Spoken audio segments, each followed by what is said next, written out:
When Father Shano said, kung unsa na gani na animo, dawata. Kung kulong na gani kag buhok, ayaw na nag-usub-usuba.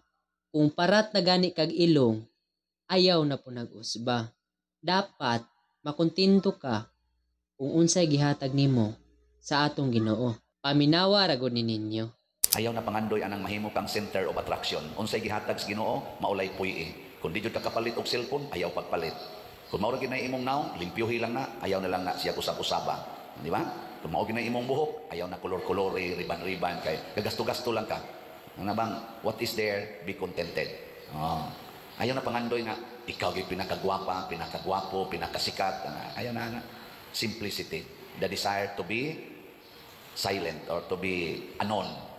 Muna si Kristo, huwag siya pagsigig pangandoy nga magsigig pasikat. Hasta mga santos. Simple ra gyud kay sila kinabuhi. Di ba? Kung unsa gani naara nimo, unsa ra gani ma-afford nimo, dawata. Kung unsa ra gani ma-afford sa imong pamilya, ayaw na sila glugsa di kay magsige pagreklamo nga mapalit kog iPhone. Kung dili gani ka kasabay sa uso, ayaw nagsabay, ayaw pagpakaron ingnon. Ayaw hatagig sakit sa ulo imong ginikanan.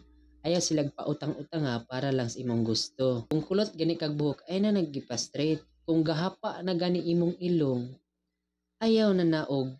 Ayaw na nagipataas, ay nagpatarong. Dawata kung unsay naan nimo, tas maingon asad mo nga manong magbuot man mo nga dili man inyong gasto. Wala mamigabuot. Dapat kontento ra gyud mo kung unsay naan ninyo.